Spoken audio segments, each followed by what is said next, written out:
avec surtout un homme qui va disputer un championnat d'Europe, championnat WKN, c'est à midi.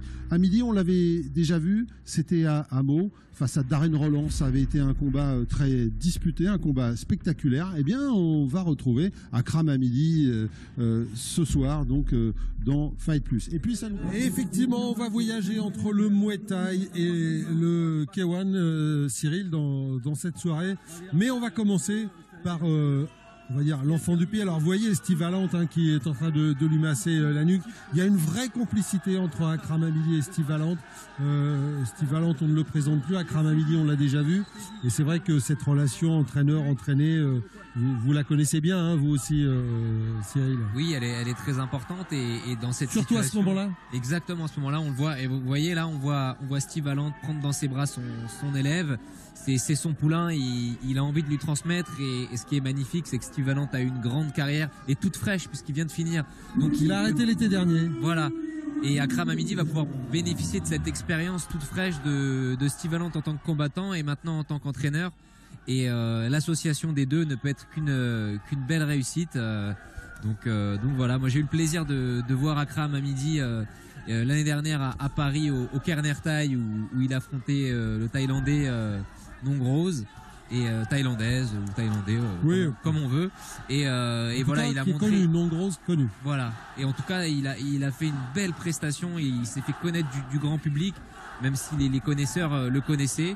Et là tout de suite, vous voyez, on voit vraiment Akram Hamidi ancré sur ses appuis, très dur dans ses attaques.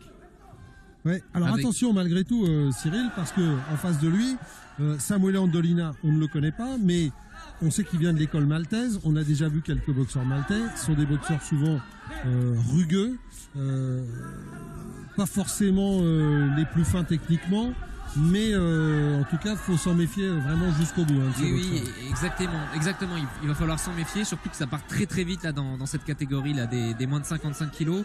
En plus là, on a affaire à une opposition inversée de garde avec Akram Hamidi en droitier et Samuel Andolina en gaucher, avec cette première projection qui, dans les règles du Muay Thai, ne laisse pas les juges indifférents.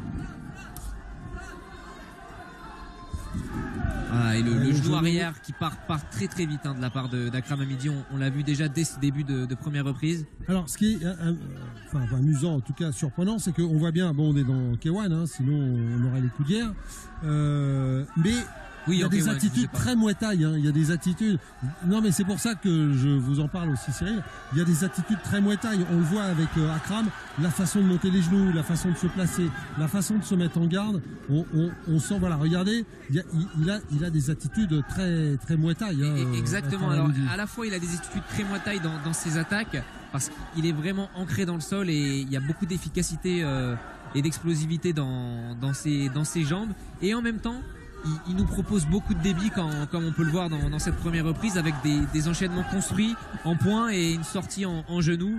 Voilà, encore une fois ce genou direct qui est vraiment très bien passé. Et la droite. Ouais.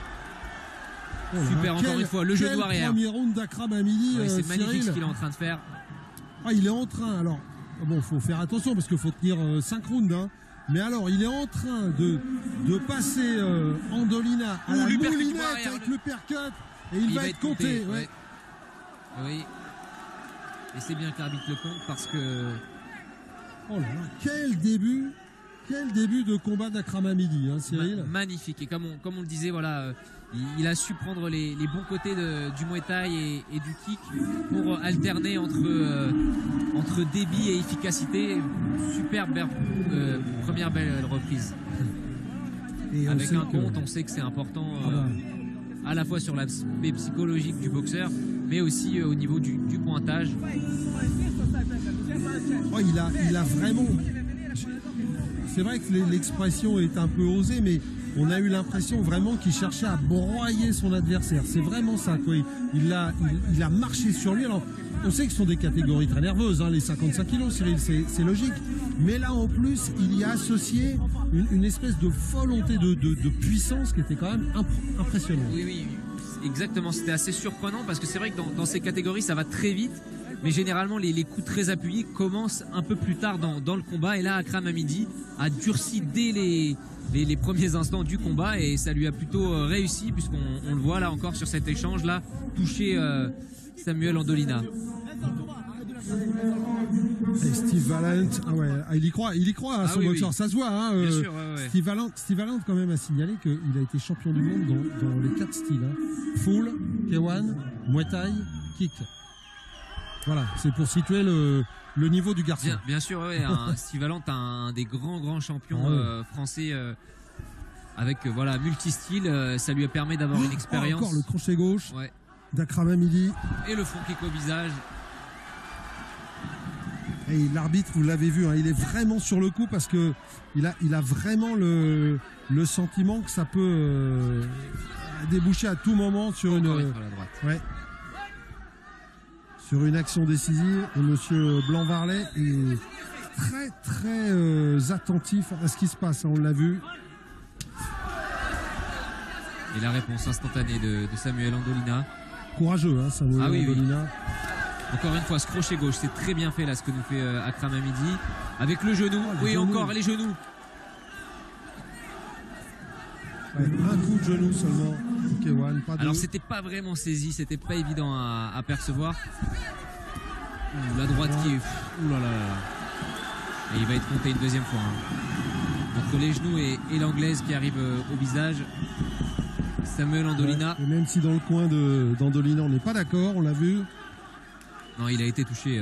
Quel courage il a, le Maltais, vraiment. En tout cas, dans ses yeux, on a l'impression qu'il a récupéré. Mais est-ce que physiquement, il va assumer la terrible pression que lui donne Akram Hamidi? Oh, encore une fois, ce crochet gauche. Droite et encore une fois, il vacille sur la droite. Et Samuel Andolina qui ne lâche pas un centimètre de terrain. On le voit, il repart au combat. Encore le genou. Le genou cette fois-ci. Sûrement décisif cette fois-ci. Très bien fait. Ah non. Mais c'est le troisième compte, Cyril. C'est le troisième compte, mais sur 2 reprises. Alors la WKN. Sur la WKN. 3 comptes. 3 comptes. 3 comptes. Suivant les fédérations, il est vrai que des fois c'est 3 comptes dans une même reprise. Voilà. Sous la WKN, 3 comptes sur l'intégralité du combat. 3 comptes sur l'intégralité du combat, il me semblait bien. Et donc une superbe victoire avant la limite d'Akram Hamidi. Quelle victoire d'Akram Hamidi. Ah ouais, franchement là, il nous offre une magnifique victoire et il s'offre le titre de la plus belle des manières, hein, vraiment. Et c'est incroyable parce que quand on regarde sa trajectoire, son palmarès, donc vous le disiez, il a battu, Darren Roland, il a battu Nongrose, il a perdu ensuite le combat revanche face à Darren Roland, il a fait match nul avec Rui Botelho. Rui Botelho, on l'avait découvert à Marseille, portugais, redoutable, très bon boxeur. Derrière, nouvelle victoire. Il a subi une nouvelle défaite au K1 World Grand Prix face au japonais Takei. Et il revient encore à Akram Hamidi pour remporter ce titre européen. Quelle résilience de la part de ce boxeur. Bien sûr, vraiment. Et en plus, jeune boxeur qui revient vite à seulement 21 ans, comme ça. Ouais. Avoir une telle expérience et montrer autant de maturité et à la fois de fou, parce qu'on l'a vu vraiment partir fort, mais en même temps vigilant. Oui, on a presque peur pour lui on s'est dit si le combat dure, à ce rythme-là, qu'est-ce qu'il va devenir? Bien sûr, ouais.